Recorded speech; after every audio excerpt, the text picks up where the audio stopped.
पहले तो 1813 में आया। 1813 के चार्टर एक्ट में 1 लाख रुपया प्रतिवर्ष शिक्षा पर खर्च की जाएगी, यह प्रावधान हुआ। फिर कहा गया कि ईसाई धर्म को प्रचार प्रसार करने की छूट दी जाएगी। उसको ईसाई धर्म को प्रचार करने के लिए एक धर्म विभाग की स्थापना हुआ और कहा कि आपको रहने खाने का जो खर्च होगा वो भारत के बजट से दिया जाएगा। 1813 के चार्टर एक्ट में यह भी बता दिया गया कि कंपनी के व्यापारिक एकाधिकार समाप्त कर दिया जाएगा, लेकिन चीन और चाय के साथ आपका अभी भी एकाधिकार व्यापारिक मामले बना है। फिर कहा कि कुछ कंपनियां आई है, सभी जो ब्रिटेन की कंपनी है भारत में व्यापार करना चाहते हैं, वो लाइसेंस लेकर आप भारत में व्यापार करिए। और वह व्यापार 20 साल के लिए छूट दे दिया गया। और इस तरह से 1813 की चार्टर एक्ट समाप्त हो जाती है। उसमें कुछ कमियां रह जाती हैं और इसी समय 1833 की चार्टर एक्ट के आने के बाद बहुत सी घटनाएं घटती हैं भारत में। 10 साल की गैप में बहुत सी घटनाएं घटती हैं। पहला तो उसी समय विश्व युद्ध चालू हो जाता है। प्रथम विश्व युद्ध 1814 से 1818 तक, लेकिन ये विश्व युद्ध नहीं था।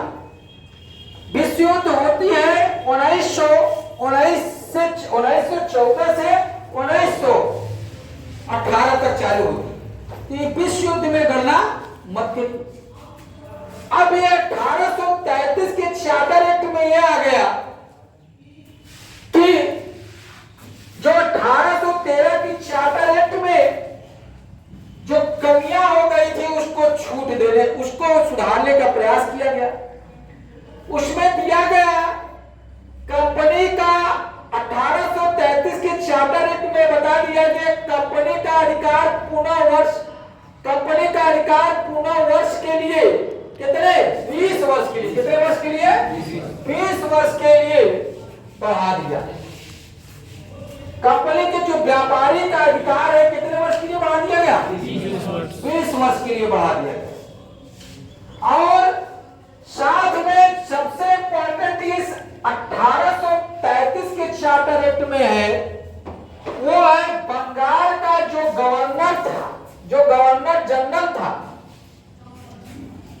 अब क्या कहलाएगा भारत का गवर्नर जनरल। क्या कहलाएगा वो भारत का गवर्नर जनरल कहलाएगा। और प्रथम जो गवर्नर जनरल भारत का हुआ वो लॉर्ड विलियम बेंटिंग हुए। लॉर्ड विलियम बेंटिंग हुए। पहले बंगाल का गवर्नर था, फिर बंगाल का गवर्नर जनरल बना, बढ़ा दिए। अब कौन बन गया भारत का गवर्नर जनरल, पूरे भारत का गवर्नर जनरल। तो भारत का प्रथम गवर्नर जनरल कौन हो गया लॉर्ड विलियम बेंटिंग हुआ। कौन हुआ लॉर्ड विलियम बेंटिंग हुआ। अब जो 1833 के चार्टर एक्ट में कंपनी के व्यापारिक अधिकार को पूर्णतः समाप्त नहीं किया गया था, उसमें चीन और चाय के कंपनी के व्यापारिक मामले पर एक अधिकार था। अब 1833 के चार्टर एक्ट में पूर्णतः इसको क्या कर दिया गया समाप्त कर दिया। क्या कर दिया गया समाप्त कर दिया गया है। इस एक्ट में सत्ता पूर्णतः केंद्रीकरण हो गया। क्या हो गया पूर्णतः केंद्रीकरण हो गया। सत्ता क्या हो गया अब जो पहले 1813 की चार्टर एक्ट में चीन और चाय के साथ व्यापारिक एकाधिकार कंपनी का बरकरार था, अब वो भी कॉन्ट्रैक्ट जो है वो भी समाप्त हो गया। वो भी क्या हो गया? समाप्त हो गया। चीन और चाय और चीन के साथ कंपनी के व्यापारिक मामले क्या कर दिया? पूर्णतः समाप्त कर दिया गया। क्या कर दिया गया? अब सत्ता का केंद्रीकरण कर दिया गया। अब यह बोला गया कि नहीं, देखो वाणिज्य व्यापार जो होता है और राजनीति अलग अलग होता है। व्यापार करने वाला राजनीति हो सकता ना सही से कर पाते, तो अब ये कहा कि तुम्हारा काम केवल व्यापार करना है, राजनीति में हस्तक्षेप नहीं करना है। इसलिए 1833 के चार्टर एक्ट में वाणिज्य और राजनीति को दोनों को अलग अलग कर दिया गया। क्या कर दिया गया? राजनीति का कार्य राजनीतिक देखे और व्यापार का कार्य जो 20 वर्ष के लाइसेंस लिया व्यापार के। समझ रहे हैं? दोनों अलग अलग, ये व्यक्ति नहीं देखेगा, दोनों अलग अलग करेगा। और फिर उसके बाद 1833 के चार्टर एक्ट में सबसे महत्वपूर्ण बात आई, गवर्नर जनरल के कार्यकारिणी परिषद में चौथा सदस्य जोड़ा गया। वह सदस्य विधि सदस्य था, कानून सदस्य था। क्या था? कानून सदस्य था। और वह सदस्य का जो कानून सदस्य था, उस सदस्य का नाम था लॉर्ड मैकाले। Lord Macaulay. एक चौथा सदस्य गवर्नर जनरल के कार्यकारिणी में जोड़ा गया। वो चौथा सदस्य कौन था? कौन था? लॉर्ड मैकाले, जो विधि सदस्य था, कानून सदस्य था। साथ साथ में अब ये मैकाले की अध्यक्षता में एक विधि कानून आयोग का, विधि आयोग का गठन कब किया गया? 1833 के चार्टर एक्ट में किया। और फिर इसमें धारा 87 87 आती है। धारा 87 आती है। इस धारा के तहत कहा गया कि जो भी सरकारी नियुक्तियां होगी उसमें किसी प्रकार की भेदभाव नहीं की जाएगी। पहले भेदभाव होता था, अब इस चार्टर एक्ट में बता दिया गया कि इस धारा 87 के तहत कोई व्यक्ति जो जाति, धर्म और जन्म स्थान के आधार पर सरकारी नौकरियों में भेदभाव नहीं की जाएगी। सरकारी नौकरी में क्या किया जाएगा? भेदभाव नहीं किया जाएगा, बल्कि सभी के लिए खोल दिया गया खिड़की। ठीक है, आइए और कंपटीशन दीजिए और पास कर जाइए। साथ साथ में कंपनी के व्यापारी के एकाधिकार को समाप्त कर दिया गया। वह अब वाणिज्यिक अधिकार, अब वो केवल राजनीतिक कार्य करेगा। अब देखिए इस तरह से आता है। फिर बाद में पूछ देता है, अब प्रश्न कैसे पूछता है? किस एक्ट के तहत, प्रश्न बहुत इंपॉर्टेंट है, किस एक्ट के तहत बंगाल का गवर्नर जनरल अब भारत का गवर्नर जनरल का नाम लेगा? किस एक्ट के तहत? Charter act. 1833 के चार्टर एक्ट के फिर पूछ लिया, भारत का प्रथम गवर्नर जनरल कौन हुआ? कौन हुआ? लॉर्ड विलियम बेंटिंग हुए। कौन हुआ? बेंटिंग हुए। फिर कहा दिया गया किस एक्ट के तहत कंपनी के व्यापारी के एकाधिकार पूर्णतः समाप्त कर दिया गया? तो किस एक्ट के तहत?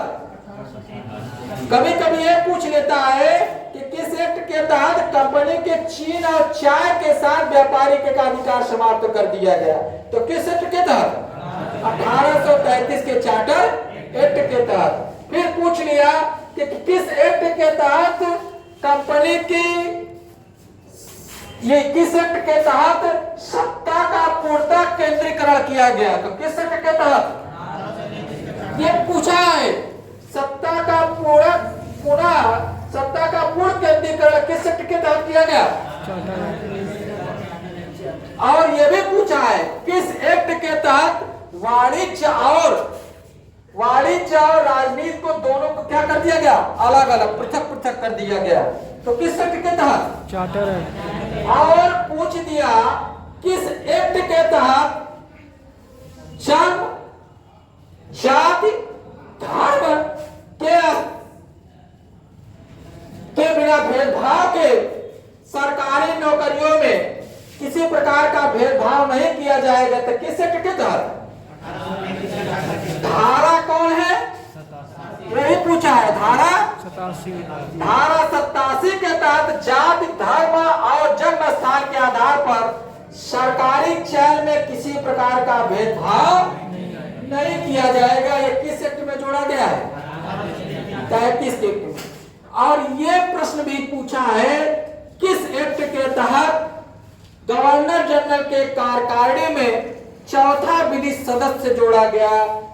कौन है वह चौथा विधि सदस्य? कौन हुआ? Lord Macaulay. अब पूछ लिया किस एक्ट के तहत मैकाले की अध्यक्षता में प्रथम विधि आयोग का गठन हुआ? किस एक्ट के तहत? Charter act. 1833 के चार्टर एक्ट के तहत। अब पूछता है, अब ये प्रश्न देखो, हर प्रश्न का एक एक जवाब है। हर प्रश्न का क्या है? अब जैसे हमने लॉर्ड विलियम बेंटिंक पढ़ाया, क्या पढ़ाया हमने आपसे? लॉर्ड विलियम बेंटिंक क्या हुए? भारत के क्या हुए? विलियम बेंटिंक क्या हुए? भारत के प्रथम गवर्नर जनरल हुए। भारत के प्रथम गवर्नर जनरल। भारत के क्या हुए? प्रथम गवर्नर जनरल हुए। कौन हुआ? देखिए, अब लॉर्ड विलियम बेंटिंक भारत के क्या हुए? प्रथम गवर्नर।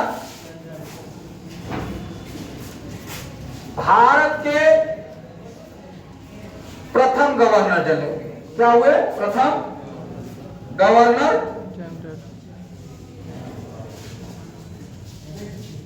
जनरल हुए। क्या है ना? गवर्नर जनरल हुए। भारत के क्या हुए?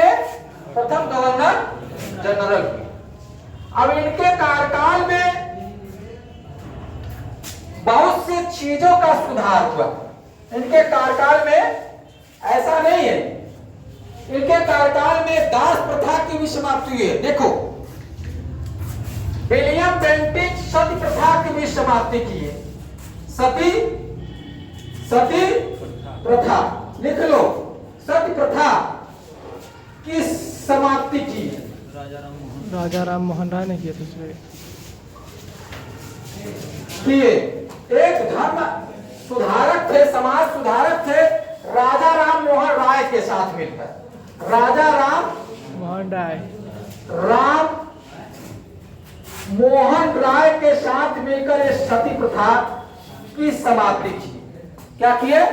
सती प्रथा की समाप्ति की। ठीक है। अब उसके साथ साथ ये ठगी प्रथा का भी अंत किए। लॉर्ड विलियम बेंटिक क्या की?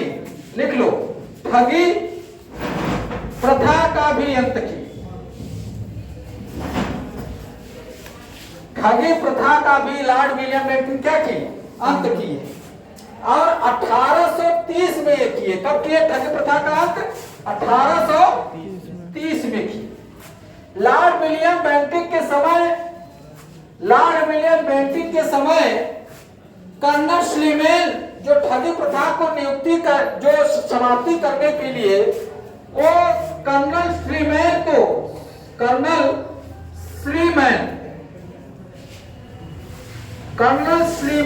नियुक्त किया।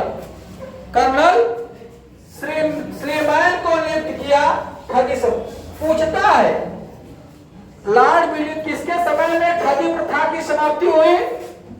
तो किसके समय में? लॉर्ड विलियम बेंटिक के समय। कौन समाप्त किया? कौन कर्नल किसको नियुक्त किया था? Lord William Bentinck, colonel Sleeman. Sati प्रथा की समाप्ति कौन किया? विलियम बेंटिक के कार्यकाल में हुआ। किसके साथ मिलकर? राजा राम मोहन राय। अब कब हुआ? 1829 में। कब हुआ? 1829 में ठगी प्रथा का क्या हुआ? क्या हुआ? समाप्ति हुई। क्या हुआ? समाप्ति हुई। और साथ साथ में सरकारी नौकरियों में पूर्णतः भेदभाव समाप्त कर दिया। सरकारी नौकरी में भेदभाव समाप्त किया। कौन कौन किया? William Bentinck. कब किया? 1833 के चार्टर एक्ट में। कब किया? 1833 के चार्टर एक्ट में किया। अब केवल सरकारी के चयन न तो जात के आधार पर, न जन्म के आधार पर, न धर्म के आधार पर होगा, बल्कि योग्यता के आधार पर होगा। किस पे होगा? ये चयन जो होगा, ये चयन योग्यता के आधार पर होगा। किसके आधार पर? योग्यता के आधार पर। किसके आधार पर? योग्यता के आधार पर। ना तो जन्म के, ना तो जाति पर, न जन्म स्थान के, न तो धर्म पे। अब केवल किस पे होगा सरकारी नौकरी पे चयन? किस पे होगा? और यही विलियम बेंटिंग सर्वप्रथम संभागीय विभाग की स्थापना किया। किसके विभाग की? संभागीय विभाग की स्थापना किया। किस विभाग की? संभागीय विभाग की स्थापना किया। कौन? विलियम बेंटिंग ने किया। विलियम बेंटिंग ने किया। ठीक है। अब कलकत्ता में एक मेडिकल कॉलेज की स्थापना 1835 में किया। यह विलियम बेंटिंग 1835 में कलकत्ता में मेडिकल कॉलेज की स्थापना किया। मेडिकल कॉलेज की स्थापना की। मेडिकल कॉलेज की स्थापना किया। अब देखो, विलियम बेंटिंग के बारे में सब कुछ आ गया। और माध्यम क्या रखा उच्च शिक्षा का? अंग्रेजी। क्या रखा? अंग्रेजी। भारत में उच्च शिक्षा का माध्यम क्या रखा? अंग्रेजी रखा। देखो अब क्या हुआ? 1833 के चार्टर एक्ट में अब बंगाल का गवर्नर जनरल कौन कहलाने लगा? भारत का। भारत का गवर्नर जनरल। और प्रथम गवर्नर जनरल कौन हुआ? लॉर्ड विलियम बेंटिंग हुआ। और लॉर्ड विलियम बेंटिंग जो है, इसका कार्यकाल 1828 से 35 तक चला। 1835 तक चला। इसका मतलब 1835 तक ये कार्य करेगा। अब इसलिए अब विलियम बेंटिंग ने सत प्रथा को राजा राम मोहन राय के साथ मिलकर 1829 में समाप्त कर दिया। बहुत दयनीय स्थिति थी। सत्य प्रथा वो थी कि अगर किसी पति का मृत्यु हो जाता था तो उसके स्त्री को उसी चिता में जला दी जाती थी। ये मानवीय क्रूर हत्या थी। तो ये उदार था। तो राजा राम मोहन राय इसको समाप्त करने का प्रयास कर रहे थे। तो यहाँ गवर्नर जनरल ने इनका साथ दिया और उसने देखा कि ये तो मानवीय वेदना है। अगर पति मर जाए तो पत्नी को जो है उसको सजा क्यों दिया जाए? तो क्या किया? उसको सत्य कर दी जाती थी आग में लगाकर। उसको जीने का अधिकार नहीं रहता था। ये मानवीय वेदना को देखा और सती प्रथा को समाप्त। उनके राजा राम मोहन राय की भाभी जो थी वो खुद सती हो गई थी। उस वेदना को लेकर वो इस कार्य को किए। और फिर देखा कि जो ठगी है बहुत ज्यादा फैल गई है। ठगों की संख्या, लोगों को ठग रहे हैं। तो एक कर्नल स्लीमैन को नियुक्ति कर दिया। कौन? Lord William Bentinck. उस समय भारत का गवर्नर जनरल था। तो कर्नल स्लीमैन को नियुक्त किया। कहा कि भारत में ठगी प्रथा को क्या कर दो? समाप्त कर दो। क्या कर दो? समाप्त कर दो। कब कर दो? 1830 में भारत में ठगी प्रथा भी समाप्त हो गई। ठीक है। अब फिर पूछ लिया। अब कहा कि देखो सरकारी नौकरी में भेदभाव हो रही। क्या हो रही है? भेदभाव हो रही है। भारतीय रंग गोरे हैं, काले हैं, खाली गोरे वर्ग ही हो गए सरकारी उच्च पदों पे। निम्न पदों पे जो भी हो तो कौन गोरे वर्ग होंगे? तो नहीं, कहा नहीं। अब जो है धारा 87 लाया, क्या लाया? धारा 87 लाया। कहा कि अब सरकारी नौकरी में किसी प्रकार की न जात न धर्म व जन्म स्थान के आधार पर किसी प्रकार की भेदभाव नहीं की जाएगी। अब सरकारी नौकरी में जो नियुक्ति का आधार होगा, जो योग्य होगा उसी को सरकारी नौकरी है। तो सही बात है, योग्यता के आधार पर सरकारी नौकरी मिला। अब देखो, अब प्रश्न पूछ लेता है कि अब पूछ लिया कि किस एक्ट के तहत, प्रश्न पूछा किस एक्ट के साथ योग्यता के आधार पर सरकारी नियुक्तियां हुई? तो किस एक्ट के तहत? कौन किया? दो प्रश्न हुआ, कौन किया? लॉर्ड विलियम बेंटिंक किया। अब पूछ लिया कि कौन सती प्रथा, किस गवर्नर जनरल के कार्यकाल में सती प्रथा की समाप्ति हुई? Lord William. कब हुई? 1829 में। 1830 में। किसके साथ मिलकर के? राजा राम मोहन। 3 प्रश्न हो गया।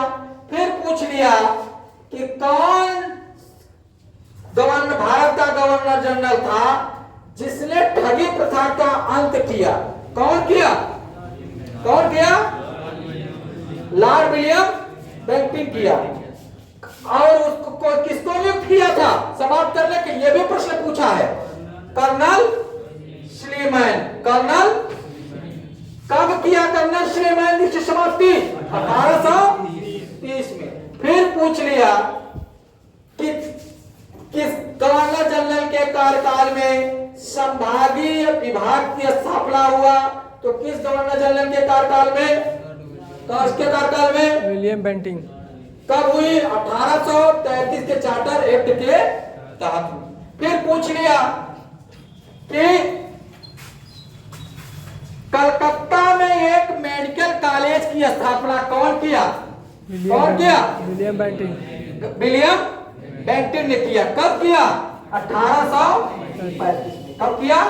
1835 में किया। और फिर पूछ लिया कि उच्च शिक्षा का माध्यम क्या था उस समय? अंग्रेजी। तो अंग्रेजी था। क्या था? अंग्रेजी। तो पूछ लिया कि भारत का प्रथम गवर्नर जनरल कौन था? William Bentinck. Lord William Bentinck. Lord. और फिर वही बताए थे, बंगाल का प्रथम गवर्नर कौन हुआ था? लॉर्ड विलियम वारेन हेस्टिंग था। कौन था? बताए थे ना। अब बंगाल का गवर्नर, भारत बंगाल का गवर्नर, अब बंगाल का गवर्नर जनरल कहलाएगा। तो कौन कहलाएगा? पहला कौन था? वारेन हेस्टिंग था। अब भारत, कंफ्यूजन मत होना, बंगाल का गवर्नर जनरल प्रथम था वारेन हेस्टिंग। भारत का गवर्नर कौन हुआ? William Bentinck. विलियम बेंटिंक हुआ। कौन हुआ? विलियम। इस तरह के 1833 का चार्टर एक्ट पूरी तरह से समाप्त हुआ। ये बहुत इंपॉर्टेंट एक्ट था और इसको सब लोग एकदम पूरी तरह से क्या करो, रट जाओ। क्या करो? ठीक।